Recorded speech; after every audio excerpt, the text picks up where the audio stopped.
Two my YouTube channel Sana kitchen থেকে আবারও চলে এসেছি নতুন একটা রেসিপি নিয়ে। আসসালামু আলাইকুম, কেমন আছেন বন্ধুরা? আশা করি ভালো আছেন। আলহামদুলিল্লাহ আমিও ভালো আছি। আজ আবারও চলে এলাম নতুন একটা রেসিপি নিয়ে, ঢ্যাঁড়সের সম্পূর্ণ নিরামিষ রেসিপি, পেঁয়াজ রসুন ছাড়া। তো চলুন তাহলে ঢ্যাঁড়সটা ম্যারিনেট করে নেব। আমি এখানে 500 গ্রাম ঢ্যাঁড়স নিয়েছি, কচি ঢ্যাঁড়স। সামনে পিছনটা এইভাবে কেটে নিয়েছে, আমি এরকম গোটা গোটা রেখেছি। আপনারা আপনাদের ইচ্ছা মতনও কেটে নিতে পারেন। আমি এইভাবে বানাবো। প্রথমে একটু জল দিয়ে দেব।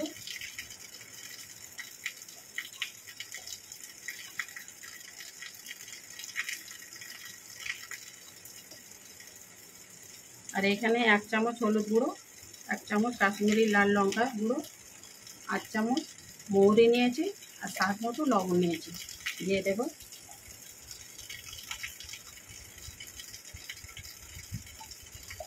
দু চামচ এখানে বেসন নিয়েছি, দিয়ে দেব। ভালো করে এটাকে মাখিয়ে নেব।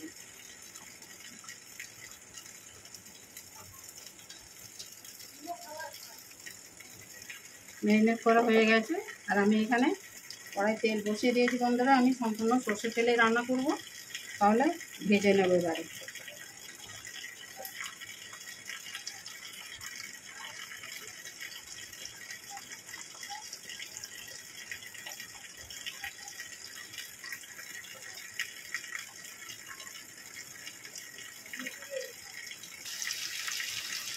দেখুন ঢ্যাঁড়সগুলো কালারগুলো এরকম সবুজ থাকবে, আর এর গায়ের এই বেসনগুলো মুচমুচে ভাজা হয়ে যাবে। আমি এই সময়তেই তুলে নেব তেল থেকে। তো বন্ধুরা দেখতে থাকুন, আমি এইভাবে সবগুলো ঢ্যাঁড়স ভেজে নিয়ে ফিরে আসছি। দেখুন বন্ধুরা ঢ্যাঁড়সগুলো ভাজা হয়ে গেছে। আর আমি এখানে কড়াই যে তেল আছে ঢ্যাঁড়স ভাজা, ওই তেলেই কালো জিরে দিয়ে দেব।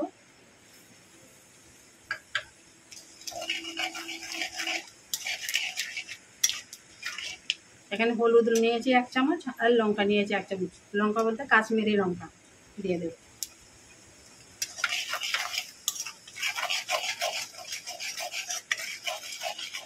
দুটো মাঝারি সাইজ টমেটো নিয়েছি, দিয়ে দেব।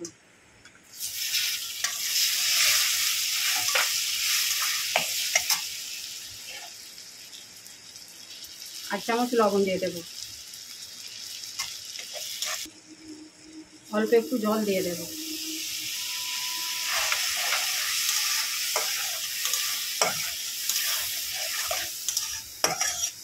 টমেটোটা গলা পর্যন্ত একটু অপেক্ষা করব। বন্ধুরা এইখানে আমি 2 চামচ পোস্ত, এই চামচে 2 চামচ কালো সর্ষে, 5টা কাজু বাদাম আর 4টে কাঁচা লঙ্কা একসঙ্গে পেস্ট করে নিয়েছি, দিয়ে দেব।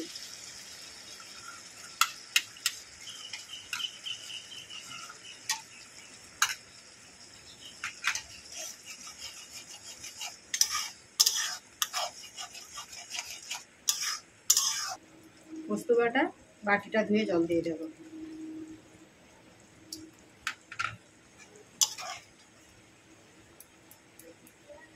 এটাকে 5 মিনিট ঢেকে দেব।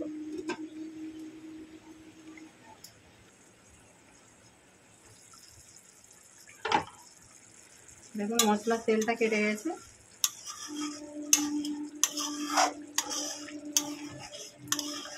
সুন্দরভাবে এবারে টমেটোটাও ঠিকঠাক গলে গেছে। এবার আরও একটু এতে জল দিয়ে দেব।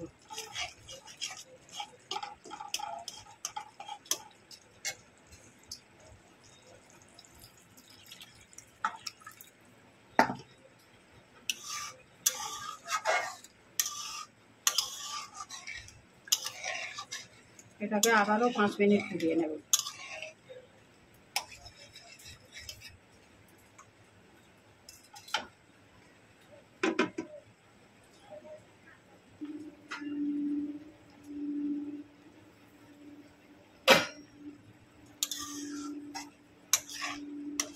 এবারে ঢ্যাঁড়সগুলো দিয়ে দেবো এতে।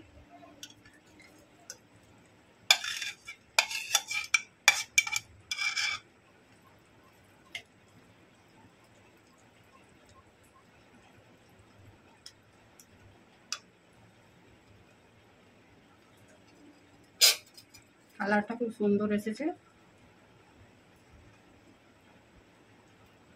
উপর থেকে একটু চিনি দিয়ে দেব।